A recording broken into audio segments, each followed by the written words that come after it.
Audio Jungle.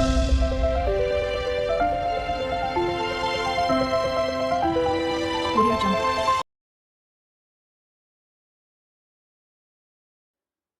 Hi friends, అందరూ ఎలా ఉన్నారు? నేనైతే చాలా బాగున్నాను. మీరందరూ బాగోవాలని మనస్ఫూర్తిగా కోరుకుంటున్నాను. ఇప్పుడైతే బెండకాయ మసాలా కర్రీ చేస్తున్నాను. చూసేయండి friends. Welcome to my channel Raman Revathi daily diaries.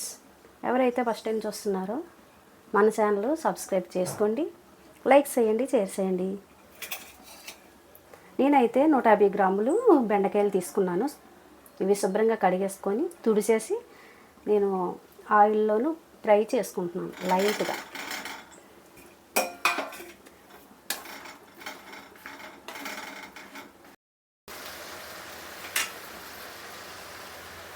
చూసారు కదా, బెండకాయలు ఇలాగా కొంచెం ఆయిల్ వేసుకొని ఇలాగ వేయించుకోవాలి.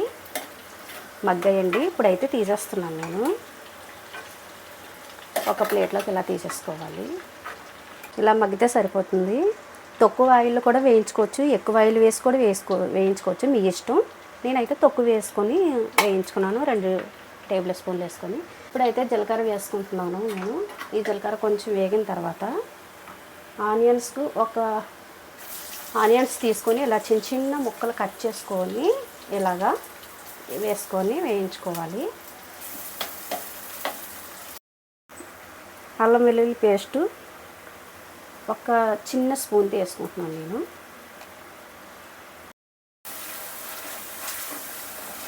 అల్లం వెల్లుల్లి పేస్టు పచ్చివాసన పోయేంత వరకు వేయించుకోవాలి ఇలాగా.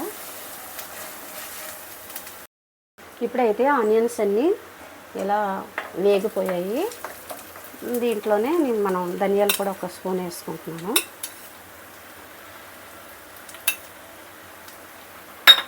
ఇంకా జీలకర్ర పొడి ఒక 1/2 స్పూన్ వేసుకుంటున్నాను.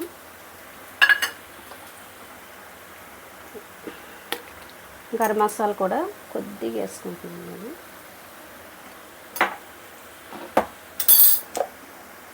సాల్ట్ కొంచెం వేసుకుంటున్నాను.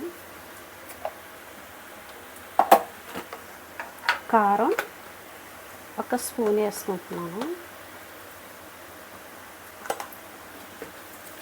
ఇవన్నీ బాగా వేయించుకోవాలి.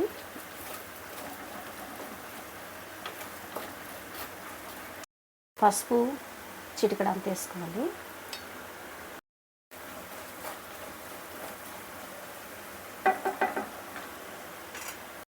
నేను 2 టమాటాలు తీసుకున్నాను. ఈ టమాటాలు కూడా వేసేసుకుంటాను, పేస్ట్ చేసి వేసుకుంటున్నాను నేను.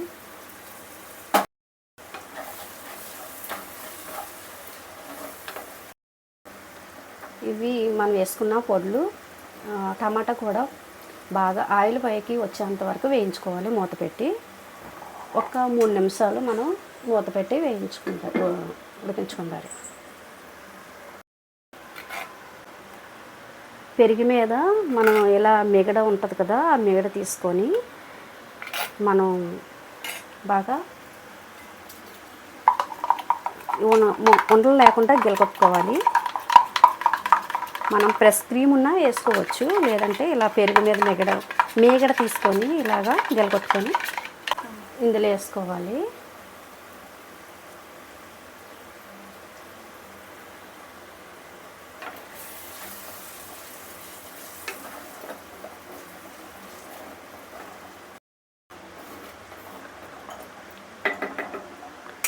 ఇది కొద్దిగా ఇంకో 2 నిమిషాలు మగ్గబెట్టుకుంటారు, ఆయిల్ పైకి వచ్చేంత వరకు.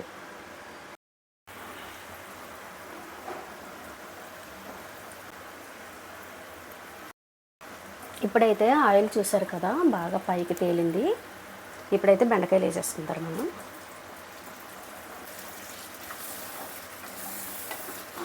బెండకాయ మసాలా బాగా కలిపేసుకొని మూత పెట్టుకొని ఇంకో కొంచెం 1 నిమిషం ఉడికించుకున్నారు.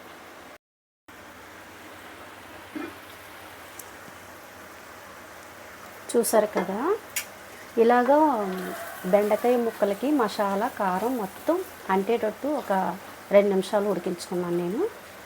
ఇప్పుడైతే కొద్దిగా వాటర్ వేసుకుందారి. మనకి పలసగా కావాలా చిక్కగా కావాలనుకుంటే వాటర్ కొద్దిగా చూసి వేసుకోవాలి. గ్రేవీ ఈ వాటర్లో బెండకాయ మన గ్రేవీ చూసుకొని వేసుకోవాలి, మనకు చిక్కగా కావాలా పలసగా కావాలని. ఇప్పుడైతే ఇంకొక 2 నిమిషాలు కుక్ చేసుకుందారి. మూత పెట్టుకొని